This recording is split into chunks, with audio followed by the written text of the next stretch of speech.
In February 1939, in a paneled room at St. James's Palace in London, a strange committee sits down to work. The question in front of it is not about Germany. It is not about the war every man at the table knows is coming. The question is simpler and more humiliating. The question is, what exactly did Britain promise? On one side sit the Arab delegates, Nouri al-Said, Prime Minister of Iraq, Oni Abdul Hadi, Musa al-Alami, Abdul Rahman Azam, and George Antonius, who had already published the definitive statement of the Arab case. Facing them, three Englishmen, H. L. Bagolet of the Foreign Office, Sir Grattan Boucher, legal advisor to the Colonial Office, and in the chair, Lord Maugham, Lord High Chancellor of Great Britain, a man who has spent his whole professional life determining what words mean. On the table lie 10 letters, exchanged between July 1915 and March 1916 between Sir Henry McMahon, British High Commissioner in Egypt, and Sharif Hussein bin Ali, Emir of Mecca, written by a British official in a British residency under British instructions, and a British Lord Chancellor has been convened to read them, because after 24 years, the empire that wrote them can no longer say what they mean. Understand what that scene is. It is a state attempting to establish the contents of its own word, and it fails. The committee reports in March 1939, published as Command Paper 5974, and the finding is that both delegations tried to understand the point of view of the other party, but have been unable to reach agreement upon an interpretation of the correspondence. Then the report goes further. Buried in it is a sentence the British government never meant to write. The United Kingdom representatives inform the Arab representatives that the Arab contentions regarding the interpretation of the correspondence have greater force than has appeared hitherto. Britain's own Lord Chancellor, appointed to defend Britain's position, reads Britain's own letters and concedes on the record that the other side may be right. Between July 1915 and November 1917, the British Empire committed itself in 3 separate documents to 3 separate parties over the same strip of land: to Sharif Hussein of Mecca, to France and Russia, to the Zionist movement. At least 2 of those promises were deliberately concealed from the third party, and one of them was not even the last. There was a 4th offer, and it was made to the enemy. So how does a great power, with a professional foreign service and the most experienced cabinet in the world, promise the same country to 3 different people inside 2 years? Was it stupidity, or a system working exactly as designed?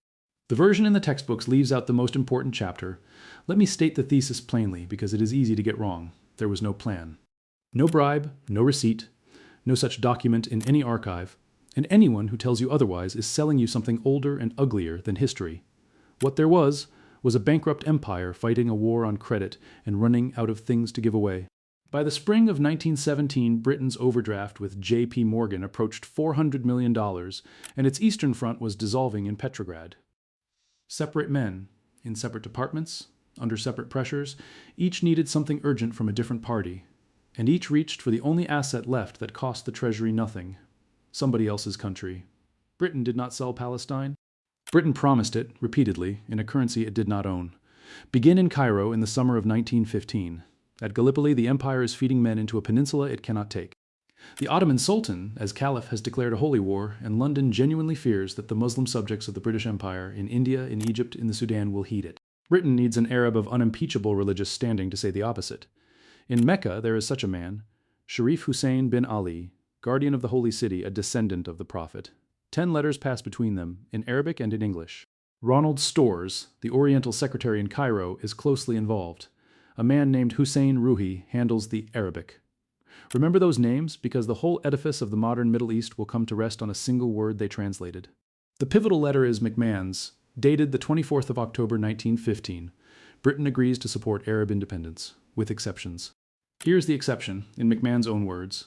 The 2 districts of Mersina and Alexandretta, and portions of Syria lying to the west of the districts of Damascus, Homs, Hama, and Aleppo, cannot be said to be purely Arab, and should be excluded from. The limits demanded. Read that again, because armies and generations of the dead hang from it. The word rendered in English as districts corresponds in the Arabic to wilayat, and wilaya has 2 meanings: the informal environs of a town, or a vilayet, a formal Ottoman province. If it means the great province of Damascus, which extended far to the south, most of Palestine sits inside the excluded zone. If it means merely the environs of 4 towns, then Palestine lies south of Damascus rather than west of it, and Palestine was inside the pledge. And the word Palestine appears nowhere. Not in that letter, not in any of the 10. This is genuinely disputed, and it has never been resolved. The strongest argument on the Arab side, in the same sentence, McMahon calls Mersina and Alexandretta districts, and neither was ever an Ottoman province. George Antonius and Victor Kattan and Avi Schleim after him argue that one word cannot mean province in the second half of a sentence and town in the first. Britain's own Foreign Secretary privately conceded the weak point. In 1939, Lord Halifax noted that contradiction in his government's case. But it is an argument, not a proof.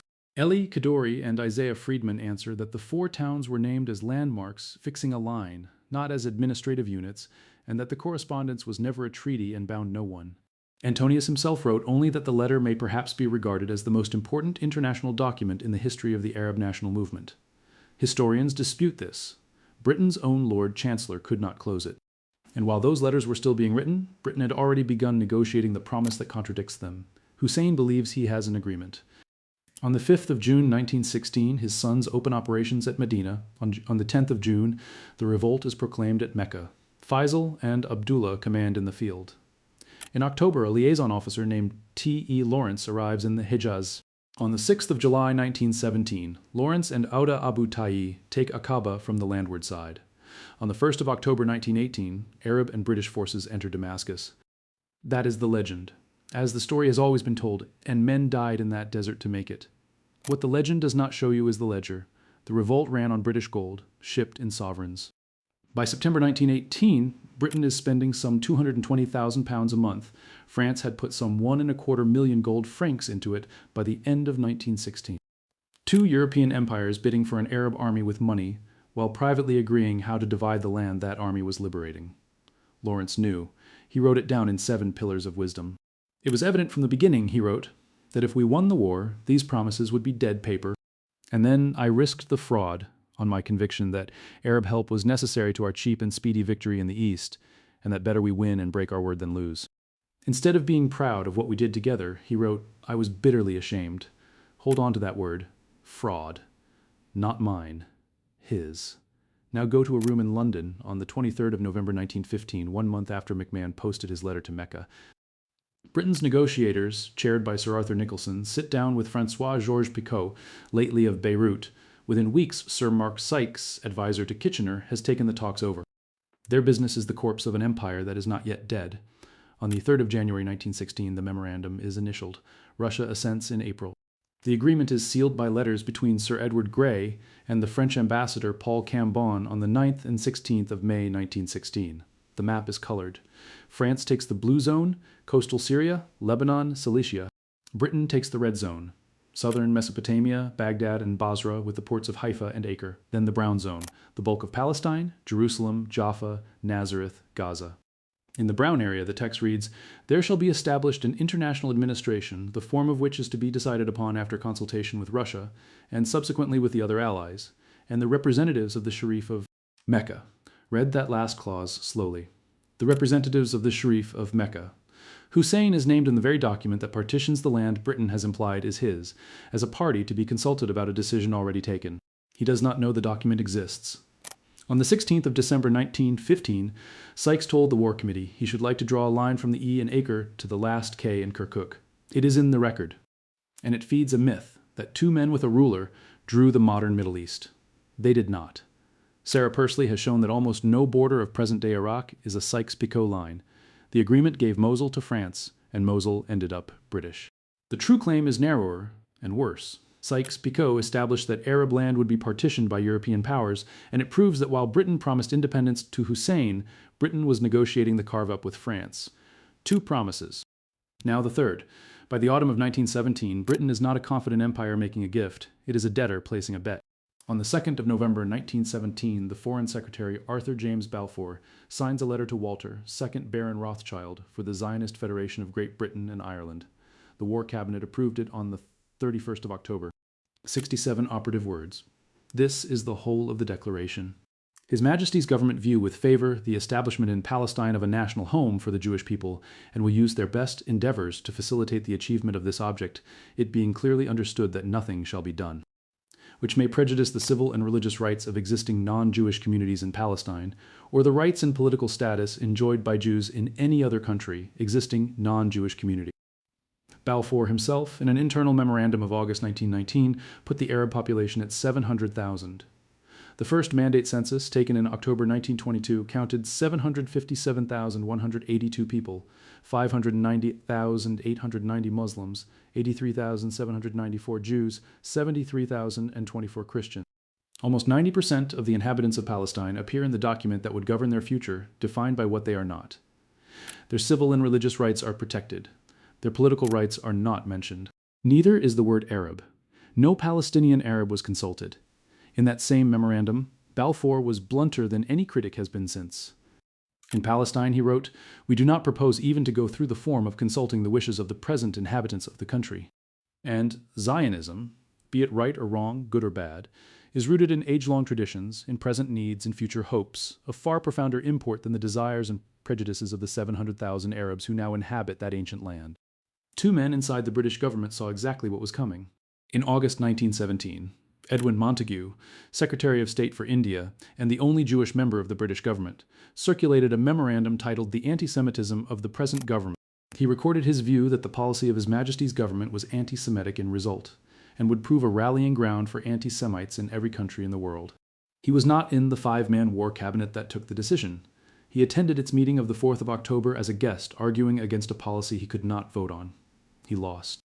But his memorandum shaped the surviving text. Both safeguard clauses, the civil and religious rights of existing non-Jewish communities, and the rights and political status of Jews in every other country, are there because Montagu fought for them.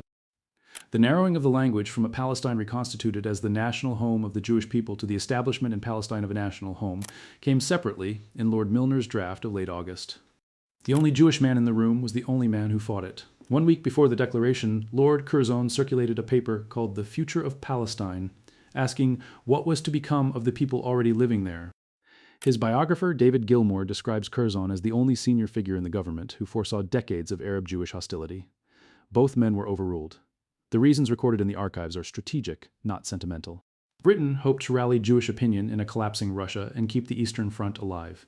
It feared wrongly that Germany would issue a pro-Zionist declaration first. And it wanted a defensible claim to Palestine as the land flank of the Suez Canal, quietly superseding the international administration promised to France 17 months earlier. Why the letter was issued is still argued over. Meir Vereté called it hard-headed imperial calculation, Tom Segev, the product of prejudice, faith, and sleight of hand, and Elizabeth Monroe, no anti-imperialist, wrote that measured by British interests alone, it was one of the greatest mistakes in our imperial history. And then the story turns again, because 3 promises were not the end of it. In 1917, British agents ran a back channel to the enemy. Jonathan Schneer has documented it. The intermediary was the arms dealer Basil Zaharoff, who met in Geneva on the 18th and 19th of June a man called Abdul Karim, who claimed to speak for Enver Pasha. In mid-November 1917, 2 weeks after the Balfour Declaration, Lloyd George authorized $2 million down against a total of $10 million to buy an Ottoman separate peace. His position on Palestine during those talks was internationalization, not return. The guarantee came later. In Britain's negotiating terms of January 1918, drawn up for another back channel, stands the sentence, "Palestine will not be annexed or included in the British Empire." 10 weeks after promising Palestine to the Zionists, Britain was privately assuring the enemy it would not take Palestine at all. The talks failed. One country owned by none of them, inhabited by people nobody asked. On the 23rd of November 1917, 3 weeks after the Balfour Declaration, the Bolsheviks find the Sykes-Picot text in the Tsarist archives and publish it in Izvestia and Pravda. The Manchester Guardian carries it in English on the 26th. The Ottomans forward the details to Hussein with evident pleasure. What follows is the damage control. In January 1918, DG. Hogarth of the Arab Bureau is sent to Jeddah with a text drafted by Sykes, assuring Hussein that Jewish settlement would be permitted only insofar as consistent with the political and economic freedom of the existing population. In June 1918, Britain assures 7 Syrian notables in Cairo of government by the consent of the governed. And 4 days before the armistice, Britain and France jointly promised national governments deriving their authority from the free choice of the indigenous populations. Then the war ends, and the promises stop. In 1919, President Wilson sends a commission, Henry Churchill, King, and Charles Crane, to find out what the inhabitants actually want. They receive 1,863 petitions, 1,350 of them, 72%, oppose the Zionist program. They report that the non-Jewish population of Palestine, nearly 9/10 of the whole, are emphatically against the entire Zionist program.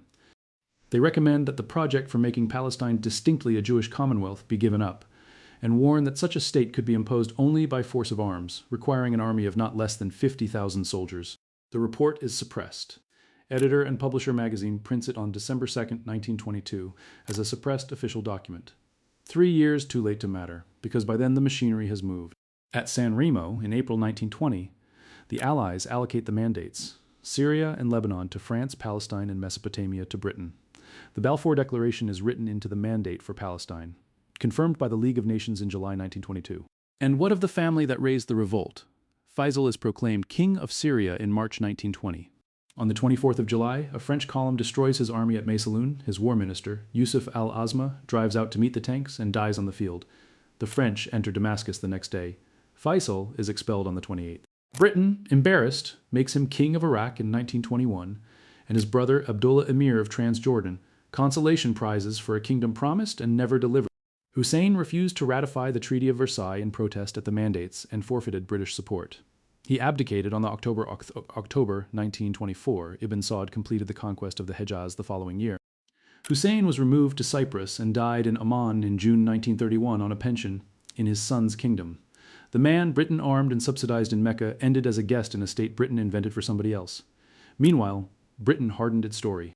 In a private letter of 1922, McMahon wrote that it was his intention to exclude Palestine from independent Arabia.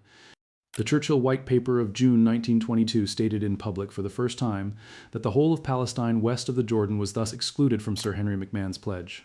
And in a letter to the Times in July 1937, McMahon wrote that it was not intended by him, in giving this pledge to King Hussein, to include Palestine. Note the dates: 7 years after the fact, 22 years after the fact. Not one of these clarifications exists in 1915, when it would have cost Britain an ally. Now watch the promise come due, on the ground, in blood. In April 1936, the Arabs of Palestine begin a general strike that becomes a 3-year revolt. The Peel Commission reports in July 1937 that the mandate is unworkable and recommends partition for the first time, a Jewish state of roughly 17% of the territory with a compulsory exchange of population, in practice the transfer, of over 200,000 Arabs. The Arabs reject it. A year later, a second commission rejects the plan itself, and Britain suppresses the revolt with a thoroughness the British public was never shown. 20,000 troops by late September 1936. Emergency regulations legalizing collective punishment. In June 1936, British engineers used gelignite to blast avenues through the old city of Jaffa, destroying more than 200 buildings and leaving up to 6,000 people homeless. In the official records, 108 Arabs hanged, 12,622 detained, collective fines of about £1 million. Matthew Hughes has documented what this meant, village by village. At Elbasa, in September 1938, troops machine-gunned the village and burned houses, then forced villagers onto a bus deliberately driven over a buried mine. At Halhul in 1939, men were penned in open cages in the sun and left to die because the village would not surrender weapons it may never have had. On the 1st of December 1938, the commanding general, Robert Haining, reported in secret that practically every village in the country harbors and supports the rebels. The Palestinian historian Walid Khalidi's tally is 5,032 Arab dead, of whom 3,832 were killed by British forces and 14,760 wounded. Hajj Amin al-Husseini fled into exile in 1937. The Arab Higher Committee was outlawed, and 5 of its leaders deported to the Seychelles. Palestinian political and military leadership was broken, exiled, or dead a full decade before 1948. That is not an accident of 1948, it is a consequence of 1938. Then, in May 1939, Britain reversed itself again. The MacDonald White Paper rejected partition, promised independence within 10 years, and capped Jewish immigration at 75,000 over 5 years. It arrived in the months when the Jews of Europe most desperately needed somewhere to go. The Zionists called it a betrayal. The Arab Higher Committee rejected it too. Britain had contrived to be trusted by nobody. And 3 months earlier, in that paneled room at St. James's Palace, Britain had convened its own Lord Chancellor to determine what Britain had promised and could not tell. Then, Britain left. In April 1947, financially broken and living on an American loan, it referred the question to the United Nations. On the 29th of November, the General Assembly adopted Resolution 181, the partition plan, by 33 votes to 13 with 10 abstentions. Britain abstained on the partition of territory it had governed for a quarter of a century. At midnight on the 14th of May, 1948, the mandate expired, and Britain went home. In the war that followed, more than 700,000 Palestinian Arabs became refugees. The Israeli historian Benny Morris examined the depopulation of some 390 villages. In the same years, several 100,000 Jews left or were driven from Arab and Muslim countries where their families had lived for centuries. Both displacements are documented. Neither cancels the other. This is a topic where conspiracy theories flourish, and the most popular one is a lie with a traceable pedigree. You will have heard it. Britain, bankrupt in 1917, went to the Rothschilds and sold Palestine, and the Balfour Declaration is the receipt. Here is how it collapses. The chronology runs backwards. The United States declared war on Germany in April 1917, 7 months before the declaration was signed. Whatever that letter bought, it cannot have bought American entry. The addressee was not a banker. Walter Rothschild had left the family bank. He was a zoologist, chosen as the most recognizable name in Anglo Jewry. There is no war debt transaction with him in any archive. And the only Jewish member of the British government fought the declaration and forced changes to its wording. A conspiracy of world Jewry that must be smuggled past the Jewish minister is not a conspiracy of world Jewry, nor is that version folklore. The substrate came first. The Protocols of the Elders of Zion, fabricated around 1903, a forgery about Jewish world control that circulated for 2 decades before anyone had heard of Balfour. In 1922, Alfred Rosenberg, later hanged at Nuremberg, welded the two together in a tract on Zionism, arguing that German Zionists had worked for Germany's defeat and been paid in the Balfour Declaration, the stab-in-the-back myth, wearing a document. As evidence, the Holocaust deniers inherited it from him. To repeat it is not sloppiness, it is transmission. Underneath it lies a real finding, the exact inverse. British ministers did believe in a unified, immensely powerful world Jewry that could swing Russia and America. Lord Robert Cecil wrote that he did not think it possible to exaggerate the international power of the Jews. Schneer, Renton, Segev, and Schleim have documented the same thing. Britain acted on an antisemitic fantasy about Jewish financial power. The British thought the Jews had that power, the operative word is thought. They did not. Palestinians paid for a British delusion. And Montagu, who warned this declaration would become a rallying ground for anti-Semites in every country, has been proved right for a century, including by the men who tell you it was a receipt. So what is the real lesson here? It is not that a cabal of bankers bought a country. It is something stranger and more frightening, because a conspiracy implies a plan, and a plan implies someone in command. There was no plan. McMahon wrote from Cairo. Sykes negotiated in London. Grey exchanged letters with Cambon. Balfour signed in Whitehall. Zaharoff whispered in Geneva. Different men in different departments under different pressures, each solving the emergency in front of him, with the only asset the empire had left to spend. Somebody else's country. Nobody told Hussein about Sykes. Nobody told Sykes to stop. And nobody thought to ask the 700,000 people who lived there what they wanted, because Balfour had already written that Britain did not propose even to go through the form of asking. That is the villain of this film. Not a race. Not a faith, not a family. A method of government that treated other people's land as a bargaining counter, that let its left hand contradict its right, and then spent 30 years refusing to admit what it had done. The empire that promised Palestine 3 times, and offered it a 4th time to the enemy, declared its own mandate unworkable in 1937, found it ungovernable by 1939, and abandoned it in 1948 without ever deciding who should have it. And here's the part that should keep you awake tonight. Every actor in that story believed he was being pragmatic. Every one of those promises was made by a reasonable man, in a hard week for a defensible short-term reason. Lawrence, who knew, kept writing. Curzon, who saw it, was ignored. Montagu, who named it, was overruled. This catastrophe was not built by monsters. It was built by competent officials, filing minutes and meeting deadlines, each privately certain that the reckoning would land on somebody else's desk. It did. It landed on people who were never in the room, and it has never stopped landing. The bill for a promise is not always paid by the man who makes it. That is precisely why he makes it. If you made it this far, type the word wilayat in the comments. The single word 4 generations of lawyers, diplomats, and historians have never agreed on, so I know you stayed to the end. And tell me, of the 3 promises Britain made, is there one you believe Britain ever intended to keep? I read every comment. If this is the kind of deep dive you come here for, subscribe. It makes a bigger difference than you imagine, and it keeps films like this one getting made. I'll see you in the next one.